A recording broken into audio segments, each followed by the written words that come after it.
Mutfağıma hoş geldiniz. Bugün sizlerle çilek soslu tiramisu yapacağız. Yazın şöyle serin serin harika oluyor. Hemen tarife geçiyorum. Yarım kilo çileği yıkayıp temizledim. İyice süzülmesi için süzgece aldım. Sap kısımlarını temizledim.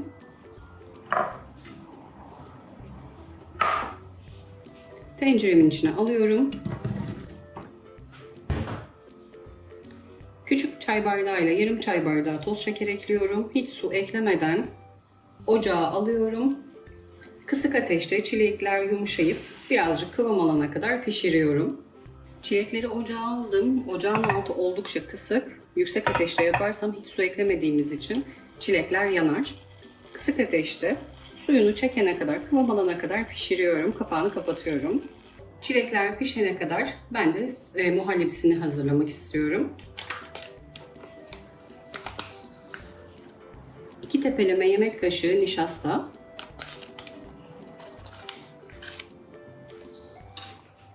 1 tepeleme yemek kaşığı un, 4 yemek kaşığı toz şeker,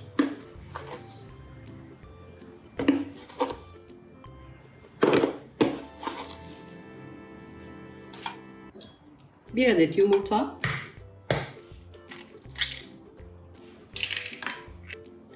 yarım litre süt. Bu ölçü kapları gayet pratik oluyor ölçülerde. Şöyle göstereyim.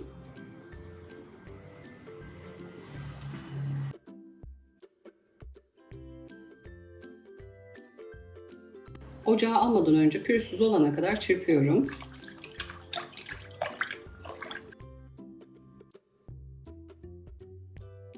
Ocağa alıyorum, yüksek ateşte kaynayana kadar.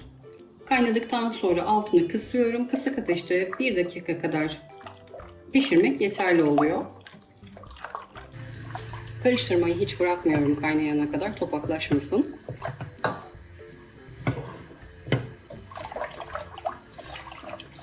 Bir yandan da gözüm çilekte suyunu salıp hafif yumuşasın. Muhallebi pişti. Ocaktan aldım. Ara ara karıştırarak ılınmasını bekliyorum. Labne peynirini sıcakken koyarsak ekşime yapar. Ilınması için kenara alıyorum. Arada karıştırmayı da unutmuyorum. Çilekler de yumuşadı. Çok az su saldı. Ocaktan alıyorum. El blenderı ile pürüzsüz olana kadar çekiyorum.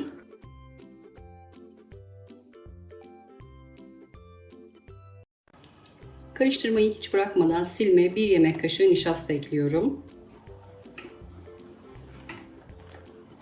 Topaklanırsa tekrar pişirdikten sonra el blenderından çekebiliriz pürüzsüz olana kadar.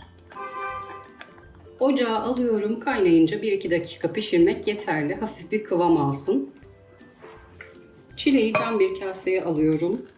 Ben ölçü kabı kullanıyorum. Cam bir kaseye alırsanız çabuk soğuyacaktır. Hızlı soğuması için cam bir kaseye aldım. Arada karıştırarak oda ısısında soğutuyorum. Oda ısısına geldikten sonra da buzdolabına kaldırıyorum. Yine yarım saat kadar buzdolabında bekletiyorum. Hem kıvam almış olacak hem de soğumuş olacak. Muhallebi iyice soğuduktan sonra 400 gram labne peyniri ekliyorum.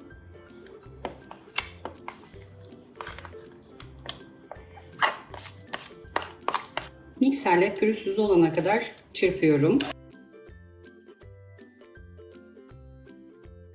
Kıvamı çok az koyu geldi bana. 1 çay bardağı soğuk süt ilave ediyorum. Yine pürüzsüz olana kadar çırpmaya devam ediyorum.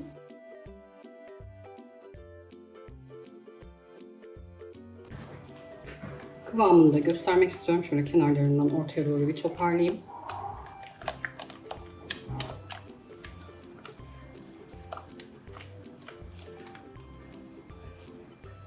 Kıvam bu şekilde. Çok sulu değil, çok da katı değil. Kedi dillerini ıslatmak için de bir sos hazırlayalım Nescafe'li. 1 yemek kaşığı granül kahve ya da Nescafe. Çukur bir tabağın içine 1 yemek kaşığı Nescafe ekledim. 2 yemek kaşığı toz şeker ekliyorum.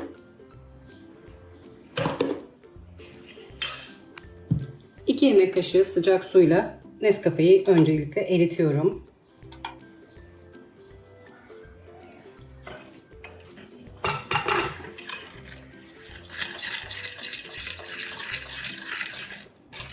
Kahveledikten sonra 1 su bardağı soğuk süt ekliyorum. Yine iyice karıştırıyorum. Sıra geldi birleştirme işlemine.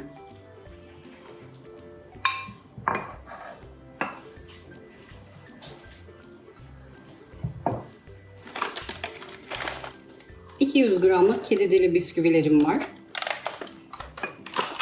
Şöyle küçük bir servis tabağına yapacağım. Eğer artarsa yine tek porsiyonluk halinde de hazırlayabilirim. Kedi dillerini çok hafif bekletmeden hemen hızlıca Nescafe'li karışıma batırıyorum. Yine kırarak da hazırlayabilirsiniz. İlk katı hazırladım. Üzerine krema ekliyorum. Bisküvilerin üzerini kapatacak kadar. Küçük bir servis tabağı kullandığım için çilekli karışımın yarısını ekliyorum. İyice soğudu, kıvam aldı. Yine üzerine gezdiriyorum.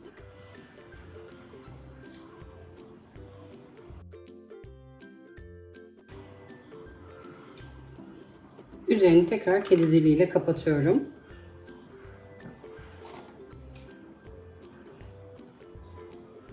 Dilerseniz daha büyük bir servis kasesinde hazırlayabilirsiniz. Dilerseniz porsiyonluk halinde de hazırlayabilirsiniz.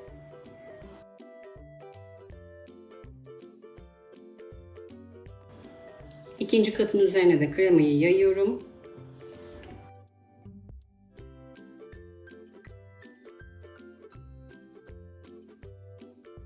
Üzerini düzelttikten sonra kenara alıyorum. Tek porsiyonluk da hazırlayalım. 1 yemek kaşığı krema ilave ediyorum kaselerin dibine. Kedi dili bisküvileri ortadan ikiye bölüp kaselerin dibine yerleştiriyorum. Bir tane yeterli oluyor.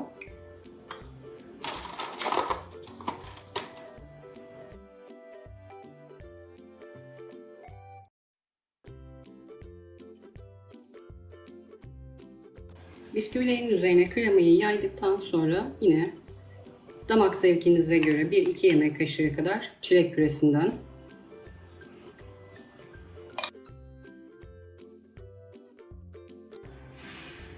ikinci kat bisküvileri de diziyorum.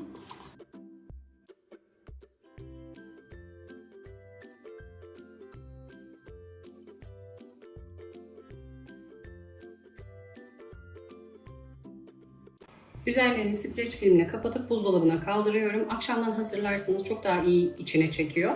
Vaktiniz yoksa da sabahtan hazırlayıp en az 4-5 saat buzdolabında dinlendirin. Sonrasında üzerine bol kakao ile servis edebiliriz. Soğumaları için buzdolabına alıyorum.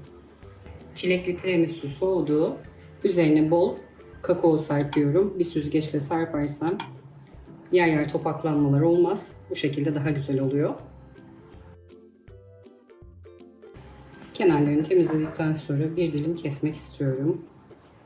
Şöyle biraz büyük bir dilim yapalım. Ben çok fazla dinlendiremedim. Dediğim gibi bir gece önceden hazırlarsanız çok daha güzel kıvam alıyor. İlk dilimi çıkarmak her zaman biraz daha zor oluyor. İç dokusunu da göstermek istiyorum. Yumuşacık, çilek soslu, harika bir lezzet.